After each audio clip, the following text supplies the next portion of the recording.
Hey everybody, I know I just talked about names last week, but there were some other questions that were asked by viewers that I wanted to answer. And also, names are interesting, aren't they?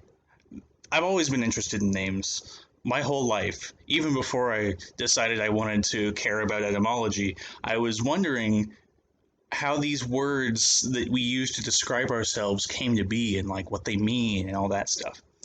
And the meaning of first names is pretty cool, but the meaning of last names I think is even cooler because that's not something like a first name is arbitrary almost, right? Like anybody can be called Matthew. But a last name is something you inherit and it means something about someone who was your ancestor. And in my personal experience and studies, I guess, if you want to call them that, I found that there are 4 different types of last names. And they answer 4 different questions, such as, where does your family come from? What did your family do for a living? What was your family like? Like, what did they look like? Or what do they act like? And who's your daddy? I'm going to call those locational, occupational, descriptive, and patronymic. Patronymic meaning father's name in Latin, basically. Let's start with those patronymic names. There are lots of names and like prefixes and suffixes on names that will tell you that they mean son of something, right? So in Scottish, you have Mac or Mick, like McKinley. In Slavic names, you have Ovich, like Ivanovich, means son of Ivan.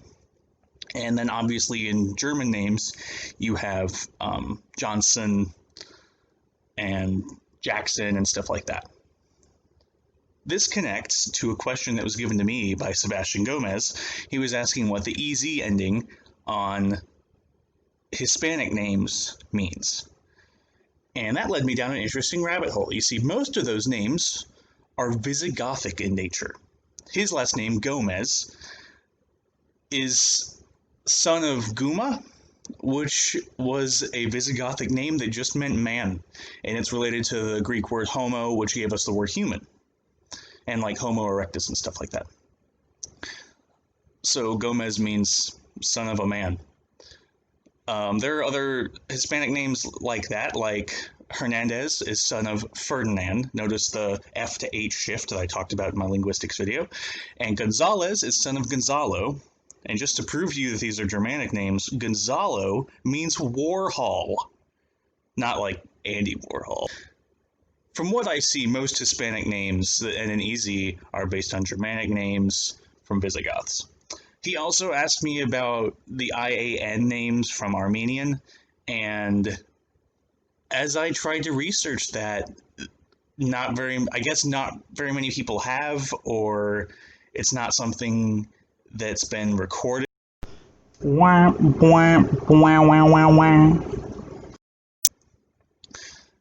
So now let's move away from patronymic names and go to locational names. So there are a few names in like French and Italian that start with a D, and that can mean like you're from this place. Like de in French means of, and the same basic thing in Italian.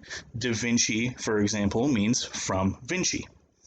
There are Germanic names like Berger and Feldhaus, that means someone from the mountain, someone from a field, and Washington, Hamilton, those are towns, those are places in England that you would be named after, because your family's from there. So that can be extra interesting. Not only can a last name tell you what nationality you are, especially if you're an American, like you can know if your last name is Smith, that your people probably came from England. You can use a locational name to know exactly where in those nations that your family is from, which I think is really interesting. Let's move on to occupational names. There are tons in Germanic languages, like Smith, Carpenter, Taylor, and in German you have Schmidt, Zimmerman, and Schneider. They mean the same basic thing. However, they're not restricted to the Germanic language family. that Iranian man that I asked how to say peacock in my Bell video, I talked about that. His last name was Mostafi. And this is another name that I couldn't figure out where it came from just by looking on the internet. I could barely even tell it was Iranian. There were some places telling me it was Arabic, there were some places telling me it was Turkish, and it may have it, like, it might be in those countries, be in like Arabic-speaking countries and Turkish-speaking countries. But I believe it's Persian, and the reason I believe that is because I asked him what it means. And this is what he said in his own words.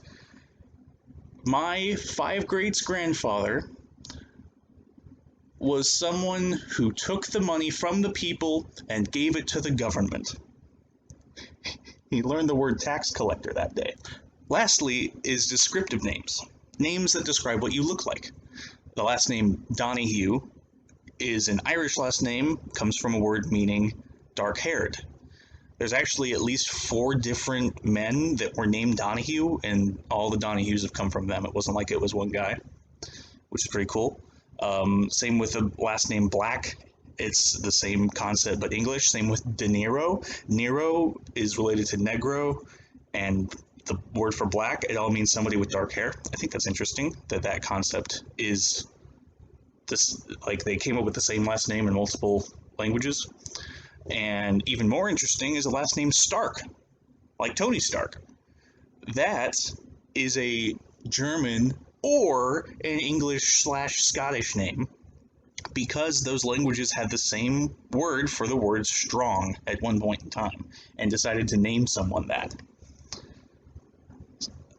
2 languages with the same exact word decide to make that word into a last name. I think that's pretty cool. How many times does that happen? So as you can see, a lot can be learned by a last name. I encourage you, look up your own last name, see if you can find an etymology for it, and let me know if it fits in one of those 4 categories I laid out. I hope it will, because that's just something I've thought of personally. Thank you for watching, Word Nerd. Be sure to like, comment, and subscribe, and hit the bell so you get notifications of when I upload, which is every Monday. And have yourself a great day. Bye-bye.